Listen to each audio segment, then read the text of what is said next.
मात्र बुद्धि से अंत ज्ञात हो उन्नत शिखरों सहित नगेश दुर्जम एवं दिशा शून्य नहीं सर्वाधिक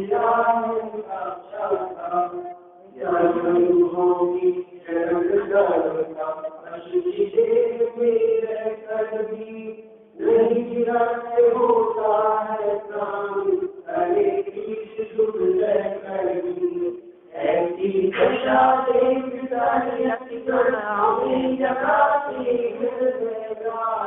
इस तन से अब हो विरत देखो ये शरीर ऐसा रहता है बार बार होगा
धर्म प्राप्ति का क्या विधान है, इसके संदर्भ में यहाँ बात कही जा रही थी।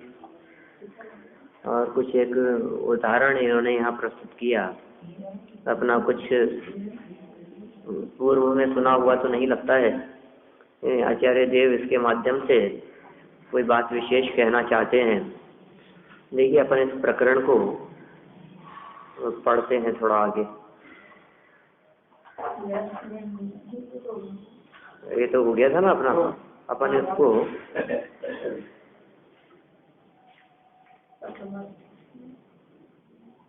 आगे बढ़ते हैं। 96 नंबर का ये श्लोक है और 89 नंबर पेज है। अर्थ कल अपन ने इसका पढ़ लिया था। प्रथम अर्थ यहाँ से देखिए आप लोग। पर्वतों से युक्त कोई उत्कृष्ट प्रदेश था। घटना बतला रहे हैं कोई। पर्वतों से युक्त कोई उत्कृष्ट प्रदेश था। उस पर्वत पर इतने बड़े बड़े बाग थे कि जिनका अंत बुद्धि से ही जाना जा सके।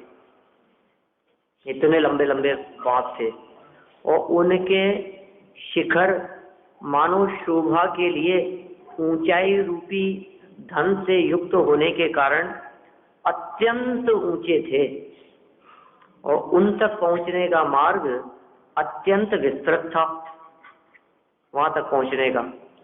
परंतु सर्पाधिक के कारण शत्रुओं के लिए अत्यंत दुर्गम था।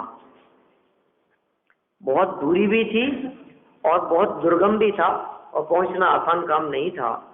उस मार्ग में दिशाओं की शुद्धि नहीं थी, माने दिशाएं स्पष्ट ज्ञात नहीं होती थी।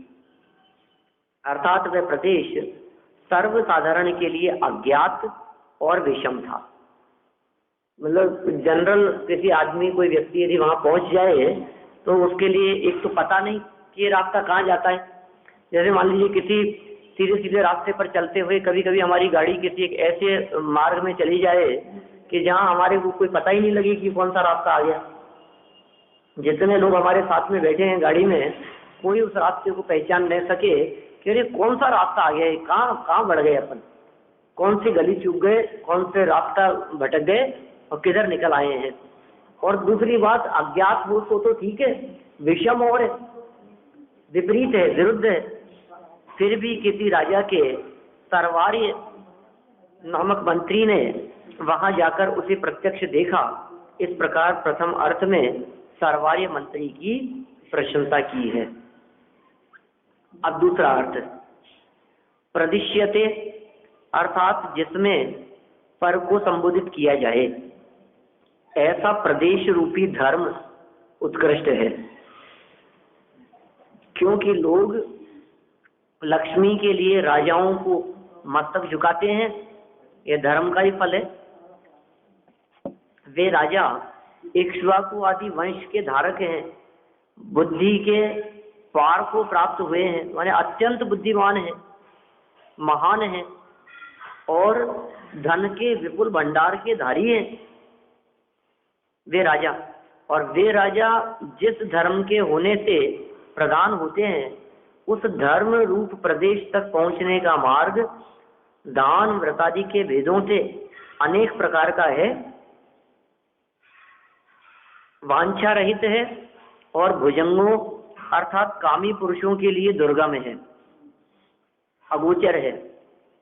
अरे सज्जन पुरुषों में प्रधान हम जैसे लोग भी धर्म का मार्ग बताने में असमर्थ हैं, अर्थात हमारी इतनी शक्ति नहीं है कि हम उसे प्रकट कर सकें। समस्त आर्य अर्थात गणधरादि पुरुषों द्वारा अथवा सबके द्वारा पूज्य ऐसे सर्वार्य अर्थात सर्वज्ञ देव द्वारा धर्म का मार्ग प्रकट किया गया है तथा यही मार्ग सबके द्वारा प्रतीति करने योग्य है। मैं कुल मिलाकर के पूरी बात में ये कहना चाह रहे हैं कि भाई राजा की जो महानता हुई थी, वो राजा की महानता का आधार धन था, धर्म था, है ना। धर्म से वो राजा महानता को प्राप्त हुआ था और जिस विधि से राजा ने वो महानता प्राप्त की थी, अब उसी विधि से सज्जन पुरुषों को भी महानता प्राप्त करने के लिए धर्म का ही मार्ग अपनाना चाहिए, क्योंकि धर्म का मार्ग अपनाए बिना ऐसे पूज्य पद की प्राप्ति नहीं हो सकती। और कौन से धर्म का मार्ग अपनाए, तो इन्होंने कहा जिस मार्ग को सर्वज्ञ देव द्वारा बताया गया हो, जो सबके द्वारा प्रतीति करने योग्य हो, ऐसी लाइन आई ना इसमें, सर्वज्ञ देव द्वारा धर्म का मार्ग प्रकट किया गया है, अंतिम लाइन ऐसी दी है। और यही मार्ग सबके द्वारा प्रतीति करने योग्य है। और कैसा है ये मार्ग? है बहुत कठिन, आसान नहीं है, ऐसा थोड़ी ना। कभी धर्म को बहुत सरल कहते हैं और यहाँ धर्म के मार्ग को कठिन कह रहे हैं, जटिल कह रहे हैं। ये कह रहे हैं कामी पुरुषों के माध्यम से, पंचेंद्रिय विषय भोगों के में जो आसक्त रहने वाले ऐसे जगत जन दिखाई देते हैं, उन जगत जनों के माध्यम से यह आसानी से प्राप्त करने योग्य नहीं है, उन लोगों के लिए दुर्गम है। और जिन लोगों ने उन पंचेंद्रिय विषय भोगों का और उनका त्याग कर दिया है, उन लोगों के लिए सुगम है। तो इस तरह से ये दुर्गम मार्ग की यहाँ बात कही गई विषय भोगी जीवों के लिए। और कैसा मार्ग अपनाने की बात कही? जो मार्ग सत्पुरुषों द्वारा अपनाया गया है, गणधर आदि के द्वारा अपनाया गया है और सर्वज्ञ आदि के माध्यम से प्रकट किया गया है। देखिए इसका भावार्थ, यहाँ प्रथम अर्थ में सर्वार्य नामक मंत्री की प्रशंसा की गई है और दूसरे अर्थ में धर्म का फल एवं धर्म का मार्ग प्रकट करने वालों का स्वरूप कहा गया है। धर्म का मार्ग प्रकट करने वालों का ये ऐसा ही स्वरूप है। अब यतियों का परहित के प्रति अनुराग, ये नया पॉइंट यहाँ से शुरू करते हैं। यति जो है, ऋषि मुनि त्यागी यति, उनका परहित के प्रति अनुराग है, जिसके कारण जगत के दुखी जीवों को देखकर उनके उपकार की बात करते हैं। अभी चर्चा इसी तरह की चलने वाली है कुछ अच्छी। मैंने समझिए आप इस शरीर को देख करके विरक्ति उत्पन्न करने की बात कहेंगे, फिर आगे शरीर को आपदाओं का स्थान कहा है आगे वाले छंद में, फिर आगे फिर वो दुखों की थोड़ी बहुत चर्चा की, गर्भावस्था के दुख बतलाए हैं, अज्ञानी की मूर्खता, कामजन्य वेदना, ये सारे प्रकरण बहुत मतलब उसी दिशा में वापस बढ़ रहे हैं। फिर वैराग्य की चर्चा करके वे कह रहे हैं शरीर आदि के प्रति वैराग्य उत्पन्न करके जीव को धर्म और धर्म का मार्ग दिखाने वाले मुनिराज का वर्णन करते हैं। क्या कर रहे हैं? शरीर आदि के प्रति वैराग्य उत्पन्न करके, देह के प्रति जिस किसी प्रकार हमारे को वैराग्य उत्पन्न हो जावे, महामुनिराज कर रहे हैं ये काम। क्या काम कर रहे हैं महामुनिराज? शरीर के प्रति वैराग्य उत्पन्न करने का काम करते हैं। माने हमारे हृदय में देह के प्रति वैराग्य उत्पन्न हो जाए। राग का विपरीत है वैराग्य। वैराग्य, राग्य मतलब तो होता है राग, और वैराग्य माने राग से विपरीत अवस्था का नाम है वैराग्य। माने राग टूट जाना, देह के प्रति राग तोड़ाने के लिए, देह के प्रति ममत्व तोड़ाने के लिए जो प्रयास किए जाएं, उन प्रयासों का नाम है वैराग्य। तो शरीर आदि के प्रति वैराग्य उत्पन्न करके जीव को धर्म और धर्म का मार्ग दिखलाने वाले मुनिराजों का मुनिराज ये वर्णन करते हैं। उन मुनिराज को फल की कुछ भी इच्छा नहीं है, पर का उपकार करने के लिए ही उनकी प्रवृत्ति होती है, क्योंकि परोपकाराय सताम ही चेष्टितम, ऐसा नीति का वचन है। यह बात आगामी छंद में कहते हैं। माने क्या बात, नीतिकारों का कैसा वचन कहा है? परोपकाराय सताम ही चेष्टितम। अर्थ ख्याल में आया क्या इसका? परोपकाराय चतुर्थी का प्रयोग किया है, परोपकार के लिए। परोपकाराय सताम, सज्जनों की, सज्जन पुरुषों की ही चेष्टितम, उनकी चेष्टाएं होती है। माने सज्जन पुरुषों की चेष्टाएं परोपकार के लिए ही होती है। नीतिकारों ने ऐसा कहा, कोई धर्म की बात नहीं है। सज्जन पुरुष परहित के लिए ही चेष्टा करते हैं। तो मुनिराज जैसे सज्जन पुरुषों की यदि कोई चेष्टा होगी, कोई प्रवृत्ति होगी, कोई उपदेश होगा, कोई लेखन आदि कार्य होंगे, तो किसके लिए होंगे? कि सहज ही ये बात है कि परोपकार के लिए होंगे। माने दिगंबर मुनिराजों के द्वारा कहे गए वचन परोपकार के लिए ही होते हैं। परोपकार है पुण्याय। तो देखिए ये बात आगे शिखरिणी छंद में कहते हैं।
देखिए आप कैसा अनुराग है इन महामुनिराजों का।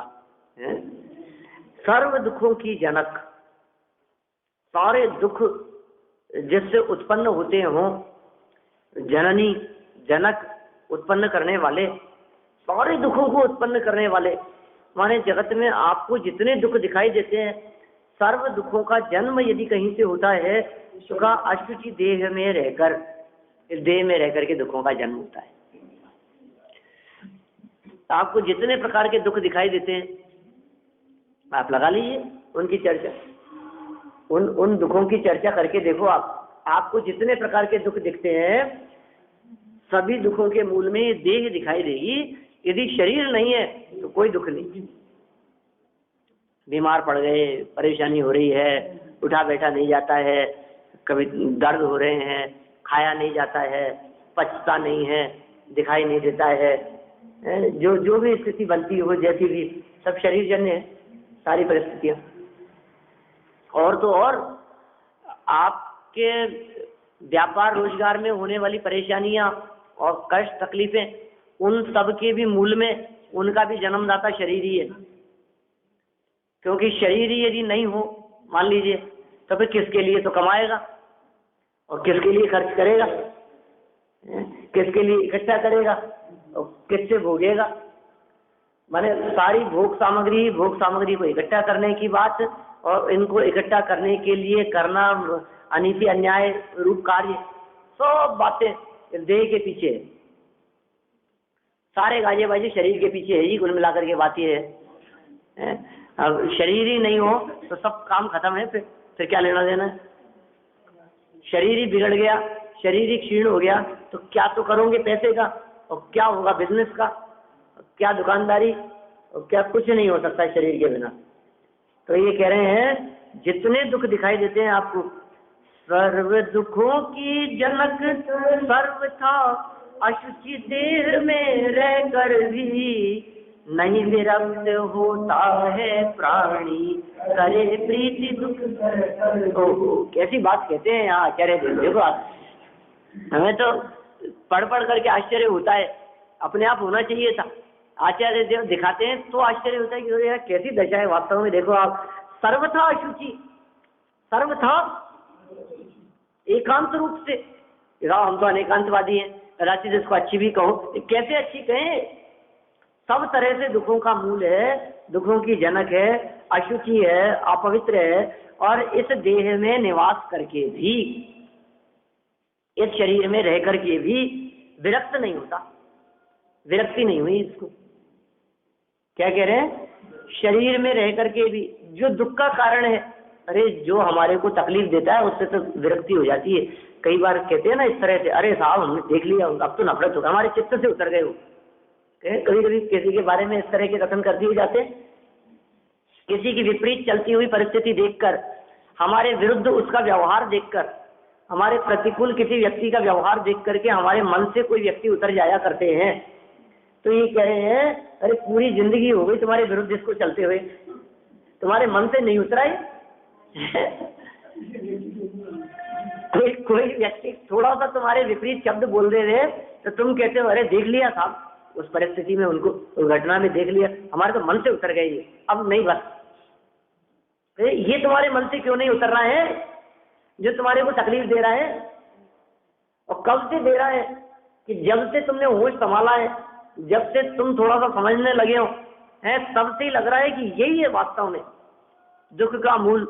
और कैसा है, अशुचि है, इससे विरक्त हो जाना चाहिए था, नहीं विरक्त होता है प्राणी, करे प्रीति दुख सहकर भी, और दुख को सहकर के भी प्रीति करता है, सह रहा है दुख को, और फिर भी कोई बात नहीं, अपना ही शरीर है, अब क्या करें, जैसा चल रही है गाड़ी।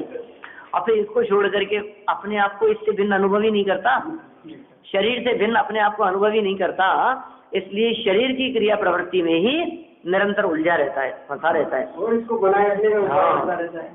ऐसी दशा देखकर यतिगण, ऐसी दशा देखकर यतिगण हमें जगाते हैं वैराग। ऐसी दशा देख कर, देख शरीर की वजह से दुख पा रहा है, आज देख शरीर नहीं होता तेरे को तकलीफ नहीं होती, तेरे सर दर्द हो रहा है तो सर की वजह से है ना। सर ही नहीं होगा तो सर दर्द कैसे होगा बता। घुटने दर्द हो रहे हैं, चल एक काम करते हैं, घुटने निकाल देते हैं। अब न रहेंगे घुटने तो न रहेगा घुटनों का दर्द, बोलो ऐसी दशा है कि नहीं। कई बार ऐसा नहीं करते हैं डॉक्टर वगैरह, कोई सर्जन, किसी उंगली के कारण तुम्हारे को बहुत तकलीफ है तो वो और बहुत ज्यादा वो उसमें जहर फैल गया है तो वो उंगली को ही काट देते कि न रहेगी उंगली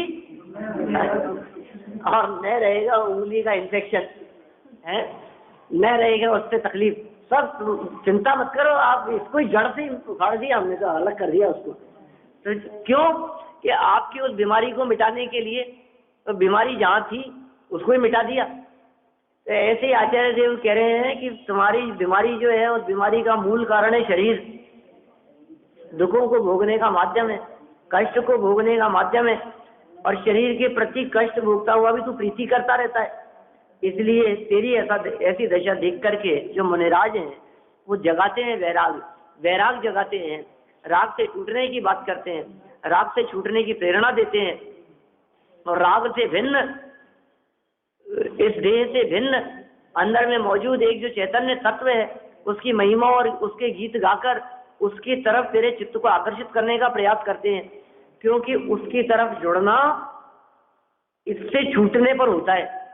तो देह से विरक्त होगा तो चैतन्य के प्रति अनुरागी होगा, चैतन्य के प्रति अनुराग माने देह से विरक्त, दोनों एक सिक्के के दो पहलू हैं। इस तन से अब हो विरक्त, देखो इनका परहित अनुराग। इस तन से विरक्त होने की जो प्रेरणा दे रहे हैं ये महामुनिराजों का परहित का अनुराग ही समझना चाहिए।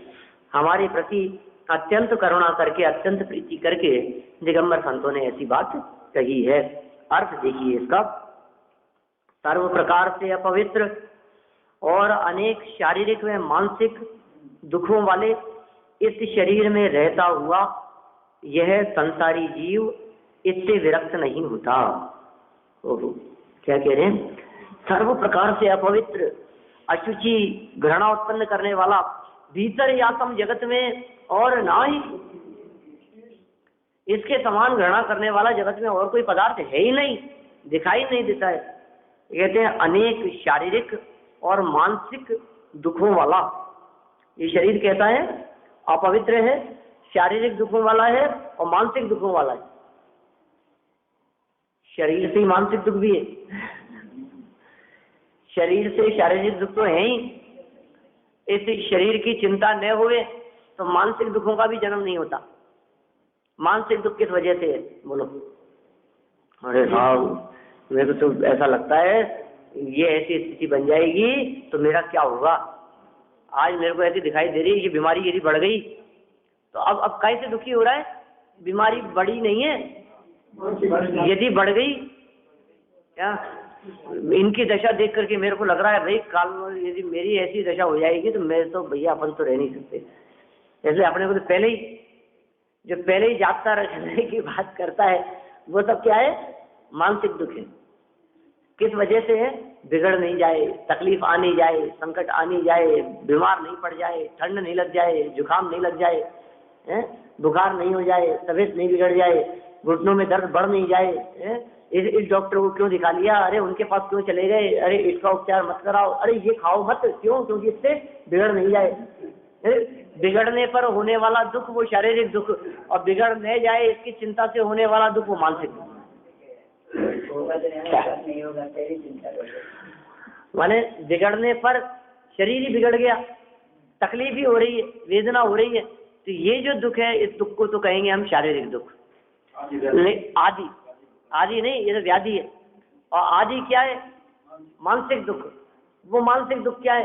अरे संभल करके रहो, सावधान रहो, ज्यादा धूप में मत बैठो, क्यों? ये काला हो जाएगा, काले हो जाओगे। अब ज्यादा धूप में अब काले थोड़ी ना हो गए हैं, ये हो जाओगे। अरे नहीं इतना टीवी मत देखा करो, आंखें खराब हो जाएगी। क्या इतना पैदल चलना भी ठीक नहीं है, थोड़ा बहुत घूमो वहां तक तो ठीक है, तो ज्यादा ही पैदल चलते हो। मैंने देखो कितना सोचता है व्यक्ति कानों के बारे में, पैरों के बारे में, आंखों के बारे में, है भोजन के बारे में। ज्यादा मत खाओ कि नहीं इतना कम खाओगे तो शरीर कैसे चलेगा, और इतना ज्यादा खाओगे तो बिगड़ जाएगा। अब देखो कम खाएं तो शरीर की चिंता, और ज्यादा खाएं तो शरीर की चिंता। ज्यादा नमक लेवें तो चिंता, बिना नमक का खाएं मतलब इसकी चिंता के कारण जो परेशान रहता है वो सारे के सारे दुख मानसिक दुख है। और इन मानसिक दुखों के भी पीछे जो कारण दिखाई देता है वो कारण शरीर ही है। शारीरिक दुखों के पीछे भी शरीर और मानसिक दुखों के पीछे भी शरीर ही है।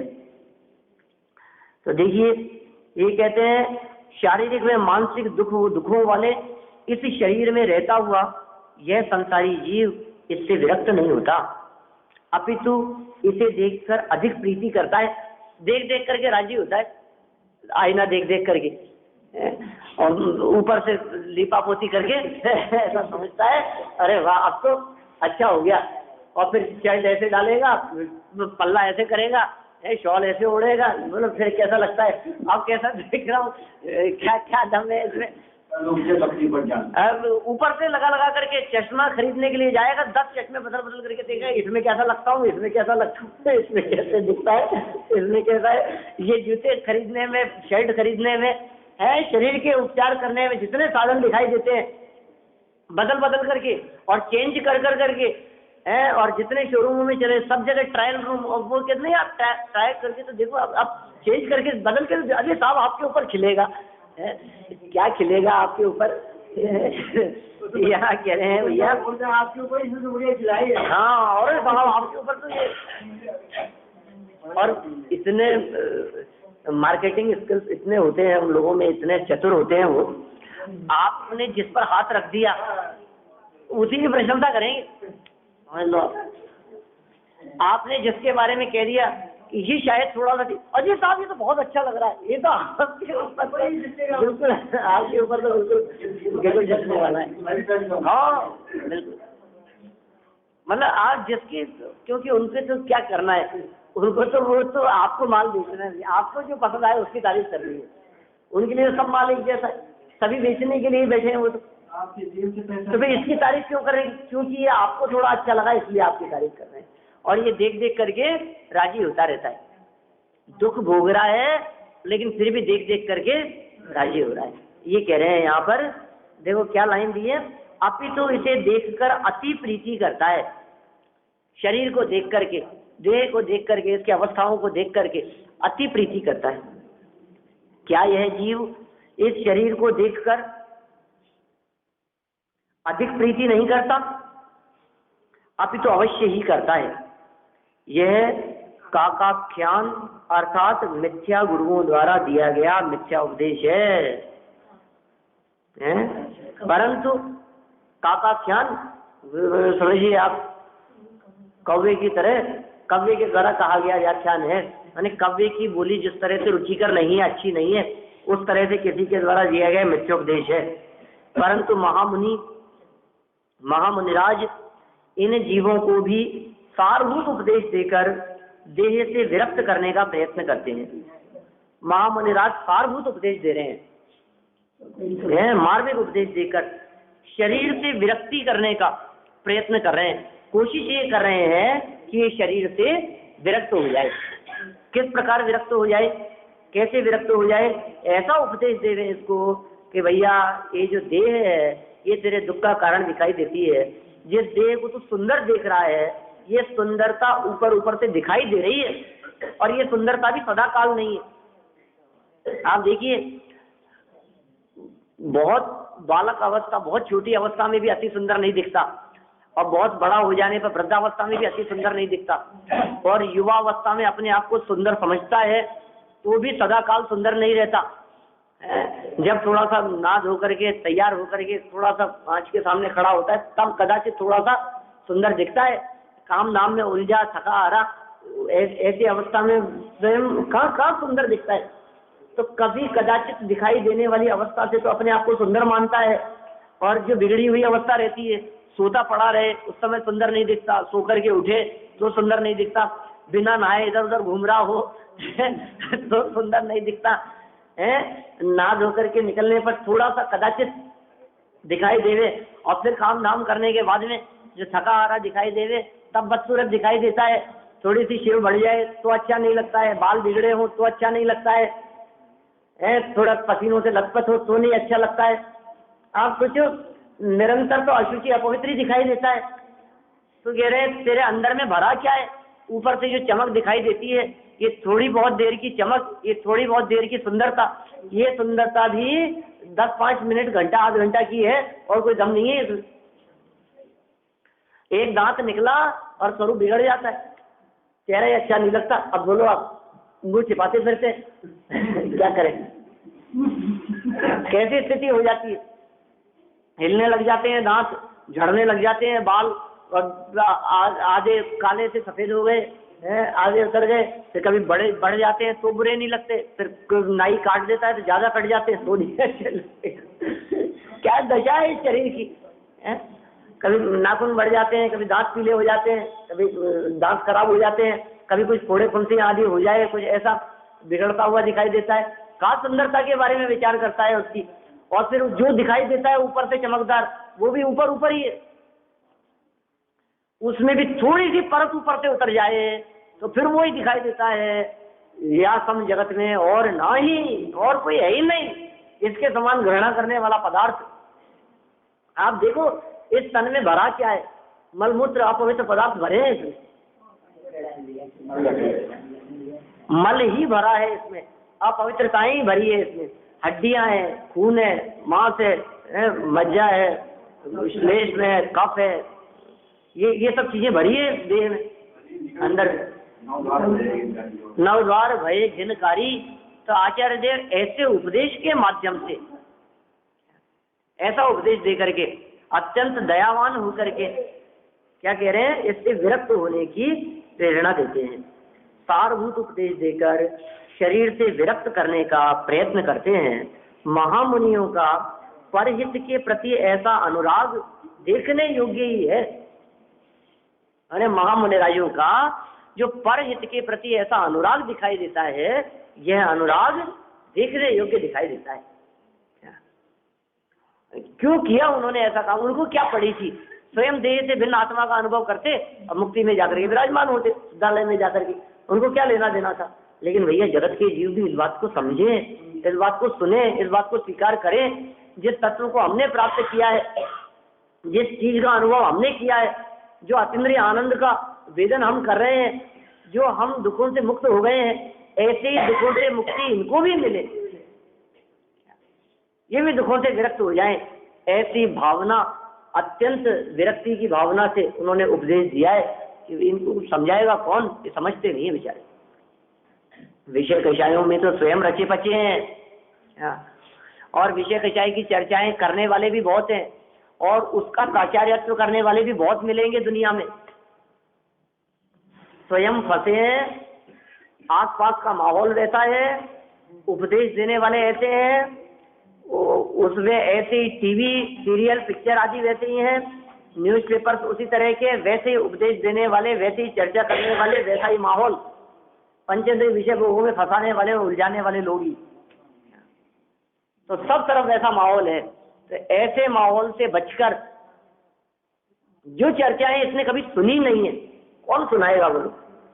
मंगतराज जी कहते हैं अब सुन ले फिर कौन सुनाए, दुर्लभ ये जिनवाणी, कौन कहेगा ये चर्चा?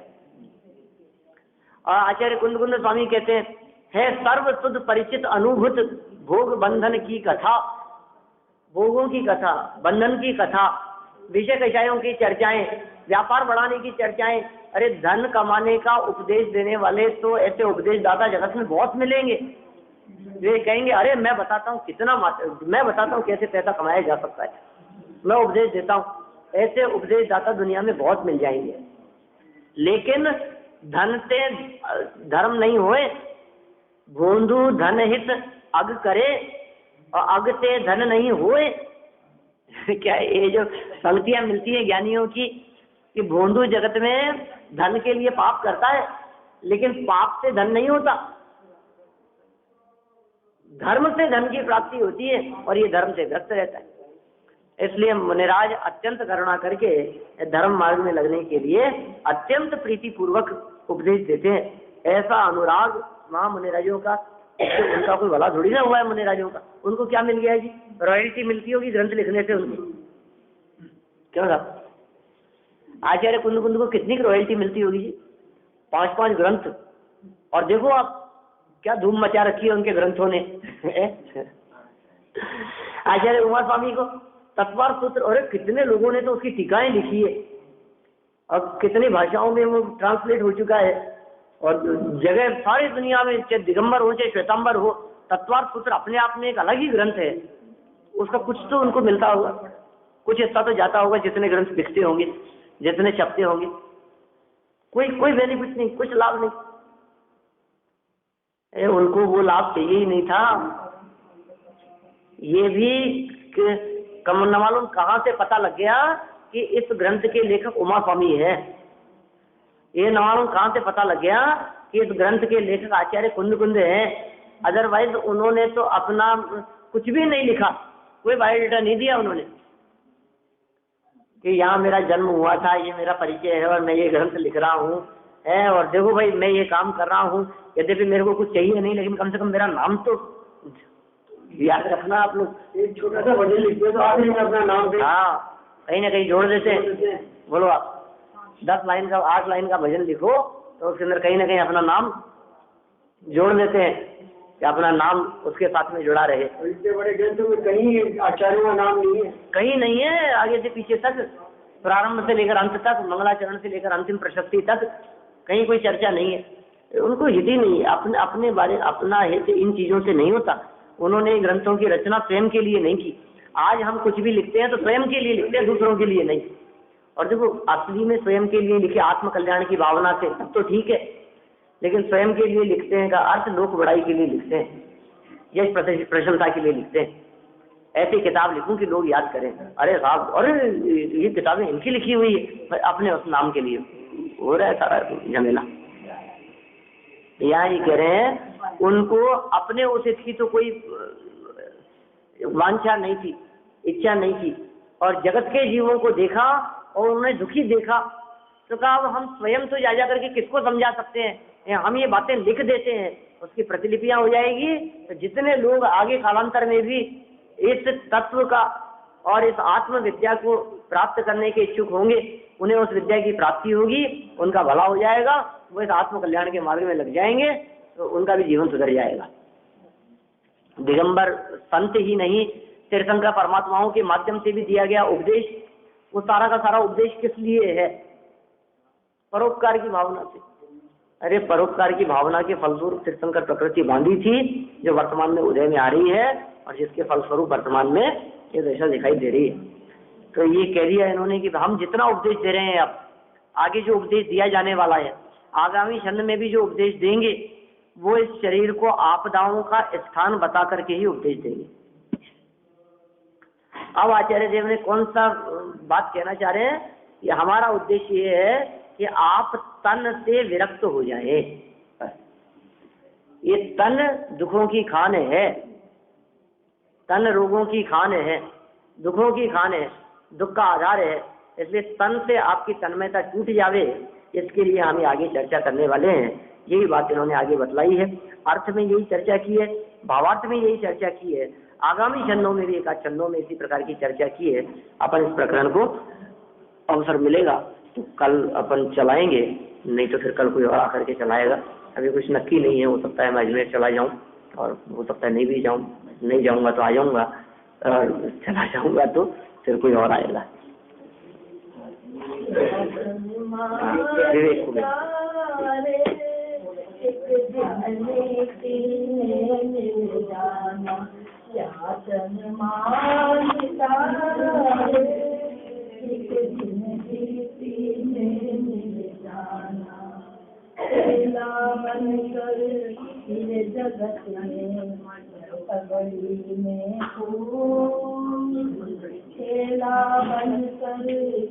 कल किया था वो भी है ना, वो उसी के आगे हो गया, अलग नहीं हुआ। मतलब कल 58 मिनट चला था और आज ये हो गया और आगे बढ़ गया उसके।